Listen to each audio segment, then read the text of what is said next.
नमस्कार दोस्तों, स्वागत है आप सभी का मेरे YouTube चैनल और नेक्स्ट एग्ज़ाम में। HP टेट जो भी अभी आने वाली एग्ज़ाम है उसमें हम केमिस्ट्री का पोर्शन जो है वो स्टार्ट करने जा रहे हैं। क्योंकि मैंने देखा केमिस्ट्री के सभी जो मेडिकल के बच्चे होंगे वो तो मैक्सिमम जो है वो क्या पढ़ेंगे, बायो पढ़ेंगे, केमिस्ट्री कोई पढ़ता नहीं है। वहीं अगर नॉन मेडिकल के बच्चों की बात करें तो नॉन मेडिकल वाले क्या करते हैं, अपने मैथ्स और फिजिक्स देखते हैं, केमिस्ट्री को कोई तवज्जो ही नहीं देता। लेकिन केमिस्ट्री भी एज इक्वली इंपॉर्टेंट है जैसे कि आपका फिजिक्स, केमिस्ट्री या बायोलॉजी है। तो चलिए इसको हम बिल्कुल ज़ीरो से स्टार्ट करेंगे, क्योंकि मैंने देखा है कि HP टेट में, आपने भी देखा होगा कि HP टेट में इतने ज़्यादा बेसिक क्वेश्चन आते हैं। थोड़ा सा एडवांस लेवल भी हल्का सा एडवांस लेवल आता है, लेकिन बहुत बेसिक क्वेश्चन जो है वो पूछे जाते हैं और हम बेसिक ही पढ़ के ही नहीं जाते। तो मैं इसको ज़ीरो से स्टार्ट करूँगा। तो आज हम देखेंगे, आज का हमारा पहला चैप्टर होगा, कौन चैप्टर का नाम होगा, मैटर। मैटर, ठीक है, पढ़ा होगा आपने, anything which occupy space and have मास, उसको मैटर बोलते हैं। बस वही पढ़ेंगे हम, सॉलिड, लिक्विड और गैस के बारे में। लास्ट में मैं आपको की फीचर्स के बारे में बताऊंगा। जब पूरे चैप्टर सारे कंप्लीट हो जाएंगे उसके बाद मैं MCQ फॉर्म में भी आपको करवाऊंगा। तो वीडियो को ज़रूर देखें, और जिनका भी जो भी टैट की तैयारी कर रहे हैं मैं प्ले लिस्ट बना दूँगा, तो वहाँ पर जाके आप एक एक करके वीडियो को देख सकते हैं। तो चलिए स्टार्ट करते हैं। मैटर, मैटर क्या होता है, सॉलिड, लिक्विड, गैस। डेफिनेशन मैंने बता दिया आपको, anything which have mass and occupy space, यानी कि कोई भी चीज़ जिसका अपना मास होता है और वो कोई जगह घेरती है, उसको हम क्या कहते हैं, मैटर कहते हैं। तो मैटर जो है दो टाइप्स का बताया, यहाँ पे आपको दिख रहा होगा स्क्रीन पे। मैटर जो है दो तरह का होगा, एक होता है हमारा प्योर सब्सटेंस, सेकंड होता है हमारा मिक्सचर।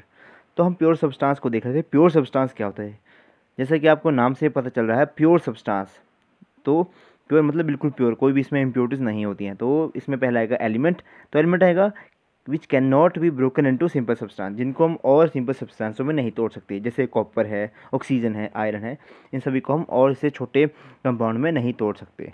ओके, नेक्स्ट वन आएगा हमारे कंपाउंड क्या होते हैं। कंपाउंड है fixed composition, can be broken down into element by chemical और इलेक्ट्रो केमिकल रिएक्शन। यानी कि ये कंपाउंड क्या होते हैं, कंपाउंड होते हैं कुछ ऐसे, मतलब दो या दो चीज़ों से मिलके वो बने होते हैं। फॉर एग्जांपल एलिमेंट से ही बने होते हैं।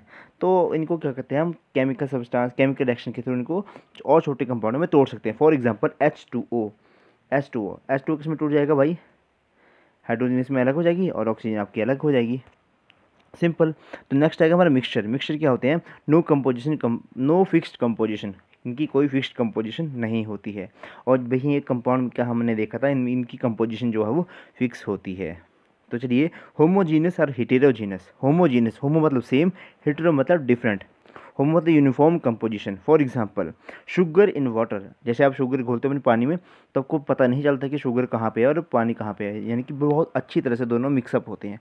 वहीं अगर हम हेटेरोजीनस के इनकी बात करें, मिक्सचर की, तो वहाँ पे नॉन यूनिफॉर्म कंपोजिशन होती है। फॉर एग्जांपल जैसे कि मैंने क्या किया, पानी में क्या कर दिया, सैंड डाल दिया, मतलब रेत डाल दिया, तो हमें रेत जो है वो अलग दिखाई देगा और पानी जो है वो अलग दिखाई देगा। तो यही होता है हमारा हेटेरोजीनस कंपोजिशन।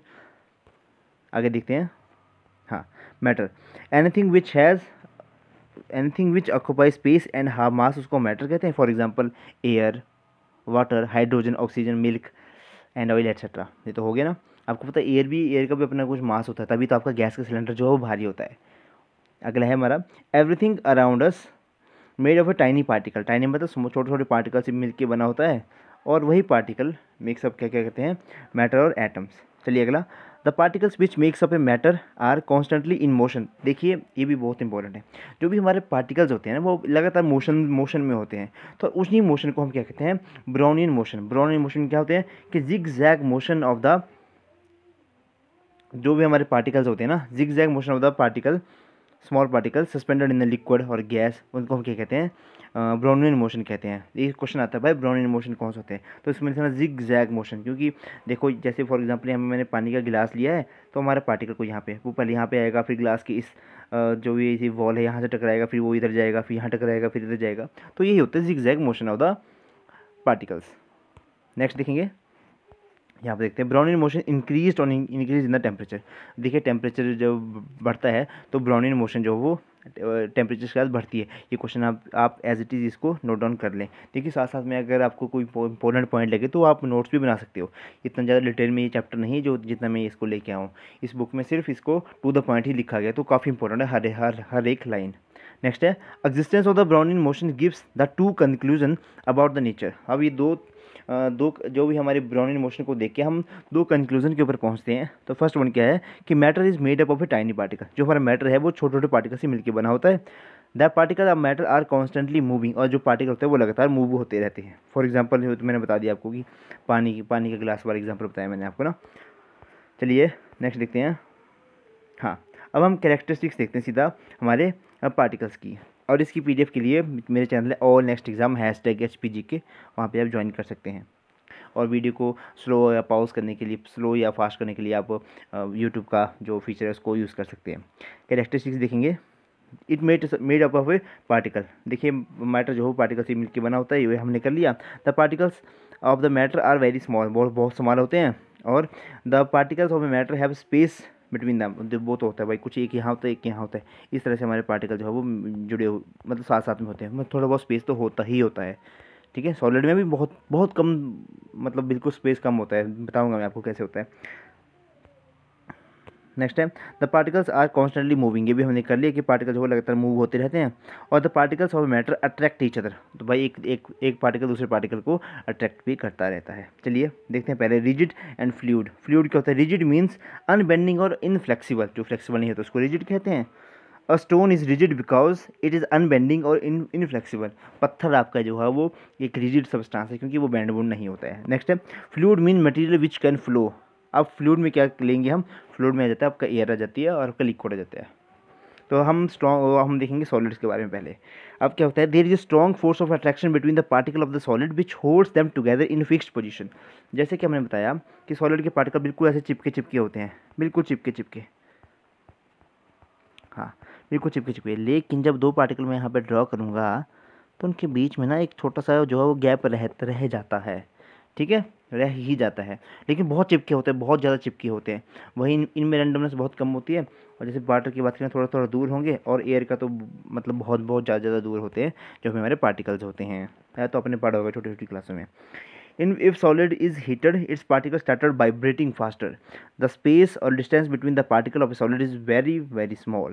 ये तो मैंने आपको बता दी कि इनका काफ़ी कम होता है space. Next, the particle of A solid have the minimum kinetic energy. ये भी क्वेश्चन आएगा आपका, क्वेश्चन आएगा यहाँ से कि बताइए कि जो सॉलिड के पार्टिकल्स होते हैं उनमें काइनेटिक एनर्जी क्या होती है? हाई होती है, लो होती है, मॉडरेट होती है, समथिंग कुछ भी आ जाएगा आपको। तो मैं आपको याद रखना कि मिनिमम होती है एज़ कम्पेयर टू हमारा लिक्विड एंड सॉलिड। नेक्स्ट है आपका प्रॉपर्टीज ऑफ सॉलिड। देखें यहाँ पे सॉलिड हैव फिक्स्ड शेप। हाँ देखिए भाई, सॉलिड की फिक्स शेप होती है। आपका पेन है, उसके पेन की फिक्स शेप है। आपका ग्लास है, ग्लास की फिक्स शेप है। वॉल्यूम उनकी सेम रहती है, ठीक है। उनकी डेंसिटी काफ़ी ज़्यादा होती है। फॉर एग्जांपल अगर आप एक लोहे का कोई भी पीस लो तो उसका आपको देख के लग जाएगा पता कि काफ़ी डेंस होता है वो ना। Solid do not fill their containers completely. ये भी मैंने बता दिया आपको कि सॉलिड जो है वो अपने कंटेनर को पूरी तरह से फिल नहीं करते हैं। और सॉलिड जो है वो बहते नहीं हैं। देखिए मैं वो तो आपको पता है कि सॉलिड वो बहते नहीं है। अगर मैंने पेन फेंका नीचे, ऐसा थोड़ा ना होगा कि पेन जो है वो ऐसे बह जाएगा, ठीक है। बाकी एक्सेप्शन तो चलती रहती हैं कि जैसे आप बोलोगे भाई मरकरी जो है वो लिक्विड होता है, तरल होता है, उसकी डेंसिटी भी ठीक ठाक होती है, फिर भी वो तरल होता है, लेकिन उसकी वो अलग कहानी है। नेक्स्ट देखेंगे हम लिक्विड के लिए सेम होगा। जैसे कि मैंने आपको बताया सॉलिड के केस में इनमें जो पार्टिकल के बीच में स्पेस होगा वो बहुत होगा। इनमें काफ़ी मतलब इतना भी ज़्यादा नहीं होगा। यहाँ पे होगा, एक यहाँ पे होगा, इस तरह से होगा, ठीक है। थोड़ा थोड़ा स्पेस होता ही होता है मतलब सॉलिड के केस में। There is a quite strong force of attraction between the particle of the liquid which holds that together, but force are not strong enough to hold the particle in a fixed position। देखिए attraction तो उनके particles में काफ़ी ज़्यादा होती है, लेकिन उतनी भी ज़्यादा उनमें वो नहीं, फोर्स नहीं होते कि वो आपस के जो पार्टिकल होते हैं वो एक दूसरे को पकड़ के रख सके, ठीक है। कुछ टाइम बाद वो छूट जाते हैं, निकल जाते हैं एक दूसरे तरफ। जैसे हमने इसको हीट किया फिर तो उसकी रैंडमनेस तो और ज़्यादा बढ़ जाती है, इसको भी याद रखें। चलिए प्रॉपर्टी देखेंगे। लिक्विड, देखिए सीधी सी बात है, लिक्विड है फिक्स वॉल्यूम होता है पर उसका फिक्स शेप नहीं होता है। इसको तो पता नहीं कितनी बार आपने पढ़ा होगा। ये क्या होता है? इनका फिक्स वॉल्यूम होता है पर इनका शेप जो है वो फिक्स नहीं होता है। और like solid liquid can not be compressed much.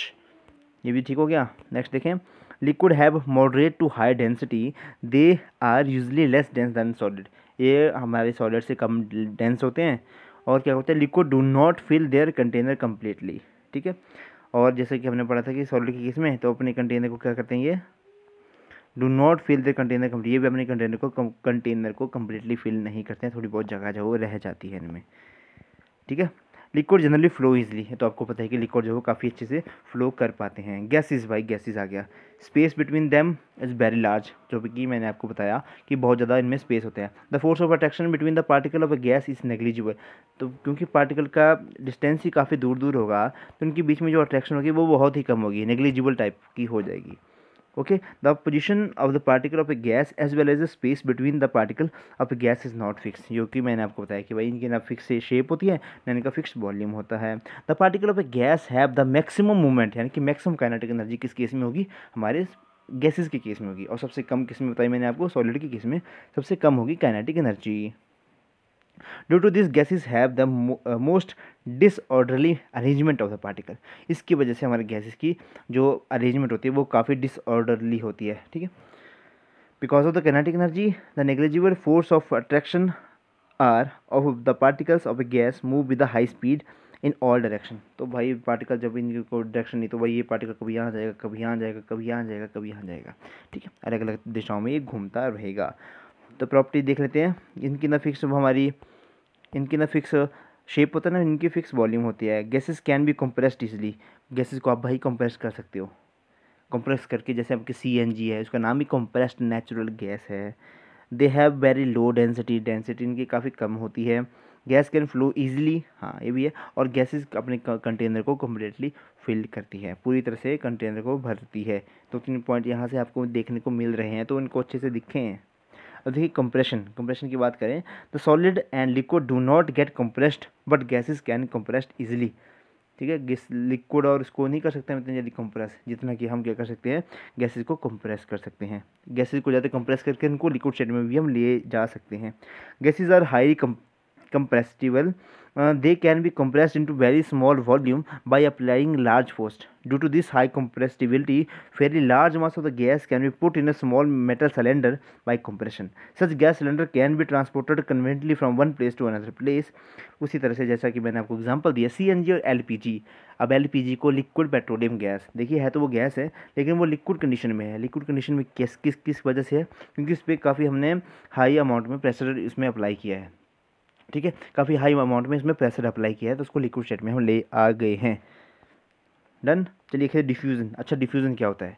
Diffusion ये होता है कि जैसे कि आपने एक रूम में अगरबत्ती जलाई और उसकी खुशबू आपको जो है वो अलग दूसरी दिशा में आ गई, ठीक है, दूसरे रूम में आ गई, तो उसमें क्या हुआ, जो अगरबत्ती की खुशबू थी उसने क्या किया, जहाँ उसकी डेंसिटी कम थी वहाँ से वो जहाँ पे उसकी डेंसिटी ज़्यादा थी वहाँ से वो आपकी लो डेंसिटी में चली गई, ठीक है, जहाँ पे उसकी खुशबू बिल्कुल नहीं थी। हमारी डेफिनेशन देखते हैं प्रॉपर वाली। The spreading out and mixing of a substance with another substance due to the motion of a particle is called diffusion, ठीक है, और ये टोटल मोशन के ऊपर बेस्ड होती है। The rate of A diffusion increase on increasing the temperature, भाई यहाँ से आपको पॉइंट आ गया ये कि डिफ्यूज़न का आपका रेट होता है वो बढ़ता है जैसे कि आप उसके टेम्परेचर जो है वो अप्लाई करते हैं, ठीक है। और डिफ्यूज़न जो है वो सॉलिड लिक्विड गैस सभी में जो है वो होता है। डिफ्यूजन इन गैसेज बनेंगे बहुत फास्ट होते हैं गैसेज में। It is because the particle of gas move very quickly in all direction, क्योंकि हमारी गैस जो होती है वो एक जगह से दूसरी जगह पे एकदम से पहुंच जाती है। फॉर एग्जांपल, अगर कहीं किसी के घर में ना परांठे बन रहे हों या फिर कहीं खाने वाली चीज़ बन रही हो, तो हलवा वगैरह बन रहा हो, तो पड़ोसियों को स्मेल आ जाती है कि भाई इनके घर में आज ये बन रहा है। वो किस वजह से आती है, क्योंकि वहाँ पे जो गैसेज होती हैं वो बहुत जल्दी डिफ्यूज़ हो जाती हैं, ठीक है। देखिए इनका एग्जांपल इन्होंने फर्स्ट एग्जांपल यही बताया है। और परफ्यूम, जैसे परफ्यूम छिड़कते हो आप, स्मेल आपको आ जाती है। कुकिंग गैस में भाई क्या बट, हाँ अभी क्वेश्चन आ गया एक और आपको कि LPG जो है उसके आपको पता है कि इसमें क्या होते हैं, ये 2 सब्सटेंस होते हैं, इथेन और प्रोपेन और ब्यूटेन होते हैं मेनली ना, प्रोपेन और ब्यूटेन होते हैं, लेकिन उनकी खुद की स्मेल नहीं होती, उसके अंदर कोई एक सब्सटेंस मिलाया जाता है, स्मेलिंग सब्सटेंस, उसका नाम होता है इथाइल मरकैप्टेन। इसको याद रखें, क्या है, इथाइल मरकैप्टेन डाला जाता है, उसकी वजह से वो गंदी सी स्मेल आती है। और वो स्मेल क्यों डाली होती है, ताकि जो है वो आपको जो है वो पता चल जाए कि लीकेज हो रही है। वरना तो आपको पता है कितनी ज़्यादा थोड़ी सी गैस आज मतलब आपने देखा होगा मूवीज़ वगैरह में, गैस गैस ऑन होती है, वो आता है गुंडा आता है, वो जैसे माचिस ऑन करता है वो धमाका हो जाता है। ठीक है, क्योंकि रैंडमनेस बहुत ज़्यादा है इसमें हमारी गैसेस के केस में। अब देखिए diffusion in liquid is slower then the gases, तो इससे तो कम ही होता ही है। Diffusion in solid is very very slow, और सॉलिड में तो बहुत कम होता है। Change of the state of the matter can exist in 3 physical state. हाँ, सॉलिड लिक्विड गैस 3 शेपों में ही होती है। तो इसको मैं आपको एक यहाँ पे डायग्राम बनाऊंगा, मैं उसके थ्रू आपको दिखाऊंगा इसको। हाँ बाकी हाँ, यहाँ से देखो आप, यहाँ से आपको 3-4 डेफिनेशन जो है वो कंप्लीट हो जाएंगी। अगर मैं सॉलिड को गैस में कन्वर्ट कर नहीं, पहले इजी से स्टार्ट करते हैं। जैसे आपकी आइस है, आइस जो है तो वो पिघल जाती है, तो आप क्या बोलते हो, आइस मेल्ट होगी, तो उस प्रोसेस को बोलते हैं मेल्टिंग। ओके, वैसे आपका अगर आपका लिक्विड है, अगर लिक्विड जो हो आपका जम जाता है तो आपको क्या होगा, आपकी कुल्फ़ी जो है जम गई, यानी कि फ्रीजिंग हो गई, है ना। तो कुछ मिनट, हाँ अब ठीक है। वहीं उसी तरह से जैसा कि आपका लिक्विड जो है वो उबलना स्टार्ट हो जाता है, तो बोलते हैं आप पानी जो है वो बॉयल हो रहा है, तो उस प्रोसेस को बोलते हैं बॉइलिंग। अगर आपकी गैस जो है वो लिक्विड स्टेट में आ जाती है तो उसको बोलते हैं कंडेंसेशन। फॉर एग्जांपल आपका बादल जो बरसते हैं तो वो कंडेंस होती है वहाँ पे, ठीक है, कंडेंसेशन की वजह से आपका क्या होती है, बारिश होती है। फिर अगर आपका सॉलिड जो है डायरेक्टली गैस में आपका कन्वर्ट हो जाए तो उसको बोलते हैं सब्लिमेशन। और अगर आपका लिक्विड भी गैस में कन्वर्ट हो जाए, मतलब गैस आपकी सॉलिड में कन्वर्ट हो जाए, तो उसको बोलते हैं सब्लिमेशन। फॉर एग्जांपल फिनॉल्फथलीन बोलते हैं, जो आप डालते हो फिनाइल की गुड़ियाँ बोलते हैं जिसको आप ना, तो उसको आपने देखा होगा वो सॉलिड से लिक्विड थोड़ा ना बनती है, वो सीधा गैस स्टेट में उड़ जाती है, तो उसको हम क्या कहते हैं, उस प्रोसेस को हम कहते हैं सब्लिमेशन। आई थिंक आपको समझ आ गया होगा जितना मैंने समझाया, यही सारा ये जो भी मैंने समझाया। हाँ, इसमें आपको कुछ पॉइंट याद रखने हैं कि पानी जो है वो 100 डिग्री सेल्सियस के ऊपर जो है वो जब वो क्या बोलते हैं हमारा बॉयल होना स्टार्ट हो जाता है और 0 डिग्री सेल्सियस पे जम जाता है। पानी की डेंसिटी 4 डिग्री सेल्सियस पे सबसे ज़्यादा होती है, ये आपको याद रखना है। और latent heat of the vaporisation of water कितनी है, 22.5 इंटू 10⁵ जूल्स पर किलोग्राम। ठीक है, इसको याद रखें। और तो कुछ में बाकी मैंने आपको करवा दी, सब्लिमेशन करवा दी, इवेपोरेशन करवा दी, हाँ ये सारा करवा दिया। चलिए आप क्विक रिकैप करते हैं पूरे चैप्टर का जो भी हमने पढ़ा। Matter is made of A small particle, ये भी हो गया। मैटर जो वो सॉलिड लिक्विड गैस होती हैं। और the forces of attraction is called intermolecular forces of attraction. और intermolecular forces of attraction solid के केस में सबसे ज़्यादा होती है, लिक्विड के केस में उससे कम, और गैसेज के केस में मिनिमम होती है। Arrangement of a particle in solid is most orderly in solid, वो आपको मैंने बता दिया कि सॉलिड के केस में हमारे जो पार्टिकल्स होते हैं वो काफ़ी क्लोजली अटैच्ड होते हैं, लिक्विड में थोड़ा सा कम अटैच होते हैं, और गैसेज में तो बहुत ही दूर दूर होते हैं वो। चलिए अगला, molecular space is minimum in solid, जो मैंने बता दिया। इंटरमॉलिक्यूलर स्पेस यानी कि दो मॉलिक्यूल्स के बीच में जो स्पेस होता है वो बहुत कम होता है सॉलिड के केस में, और थोड़ा सा ज़्यादा होता है, इतना होगा आपका लिक्विड के केस में, और बहुत दूर दूर आएगा आपका गैसेज के केस में। The state of matter is inter convertible, that is state can be changed by changing the temperature और प्रेशर। जैसे कि मैंने आपको बताया कि आप अगर गैस को आप कंप्रेस करते हो तो क्या होता है वहाँ पे वो कन्वर्ट हो जाती है किसमें, लिक्विड स्टेट में। सब्लिमेशन मैंने आपको बता दिया कि डायरेक्टली चेंज हो जाता है। बॉइलिंग मैंने बता दिया आपको, इस bulk phenomena. Evaporation is a surface phenomena, evaporation causes cooling. हाँ, इवेपोरेशन की वजह से क्या होती है, कूलिंग होती है, ये भी आपको पता होगा। फॉर एग्जांपल आपने देखा होगा आपका मिट्टी का घड़ा होता है, उसमें हल्की हल्की पोर्स होते हैं बाहर को, और बाहर से आपको हल्का हल्का पानी भी वहाँ दिखता है, तो उसकी वजह से क्या होता है, आपकी इवेपोरेशन होती है, उसकी वजह से क्या होता है, आपको ठंड लगती है। फॉर एग्जाम्पल एक और बताता हूँ मैं आपको, जैसे कि आपके सैनिटाइज़र आप यूज़ करते हो, उसमें जो भी केमिकल होता है वो ईजिली इवेपोरेट हो जाता है, जैसे वो इवेपोरेट होता है आपको ठंडा ठंडा वो फील करवाता है, तो वही होती है हमारी, क्या बताया मैंने आपको, इवेपोरेशन कूलिंग देती है। लेटेंट हीट क्या होती है, the heat energy required to change the state of a substance without the changing in the temperature. मतलब कितनी एनर्जी दूँ मैं, जैसे मैंने आपको बताया 2.3 इंटू 10⁵ किलो जूल पर मोल, जो भी मैंने आपको बताया वो क्या थी, latent heat of the water थी। मतलब उतनी कितनी एनर्जी दूँ कि उसका टेम्परेचर भी ना बढ़े और वो इवेपोरेट भी हो जाए, मतलब उसका क्या चेंज हो जाए, उसका स्टेट भी चेंज हो जाए। अगला है, latent heat of vaporisation is the heat required to change 1 kilogram of a liquid to gas at atmospheric pressure and its boiling point. तो ये होगी इसकी definition. Latent heat of fusion is amount of heat energy required to change 1 kilogram of a solid into liquid at its melting point. Diffusion is negligible in solid, slower in liquid and maximum in gases। ये भी हो गया। तो substance जो भी हमारे sublimation show करते हैं, कैंपर, आपका Kapoor, iodine, ammonium chloride, naphthalene balls, हाँ वो नेफ्थलीन बॉल्स होती थी, मैंने आपको फिनोल्फिथलीन बताया ना शायद, हाँ उसको करेक्ट करना, उसमें उसको बोलते हैं नेफ्थलीन बॉल्स। फिनोल्फिथलीन तो आपका इंडिकेटर यूज़ होता है ना, हाँ मेरे को वो याद आ रहा था। और एंथ्रासीन। ब्राउनिन मूवमेंट में मैंने आपको बता दी, जिग जैग मोशन। हाँ ये क्वेश्चन है काफ़ी अच्छा कि सॉलिड कार्बन डाइऑक्साइड क्या होती है, इसको हम क्या बोलते हैं, ड्राई आइस भी कहते हैं सॉलिड कार्बन डाइऑक्साइड को। जैसे आपने देखा होगा, जैसे वो गाने चले होते हैं ना, और गाने चले होते हैं और बीच में से वो धुआं आता है, तो वो सॉलिड कार्बन डाइऑक्साइड ही होती है। मैंने बहुत जल्दी जल्दी आपको ये चैप्टर करवाया। अगला क्वेश्चन देखते हैं। Applying pressure and reducing temperature can liquefy gas. ये तो हमने अंडरस्टूड किया कि जैसे हम प्रेशर को अप्लाई करेंगे, आपकी जो गैसेज होंगी वो लिक्विड स्टेट में कन्वर्ट हो जाएंगी। ओके, तो this is all for today. I hope अपने वीडियो को लास्ट तक ज़रूर देखा होगा। तो प्लीज़ वीडियो को लाइक शेयर सब्सक्राइब ज़रूर करें। प्लीज़ दोस्तों, प्लीज़ अपने दोस्तों के साथ वीडियो को शेयर ज़रूर करें और उनको बोलें कि सब्सक्राइब भी कर लें। Okay, this is all for today. Thank you and have a nice day.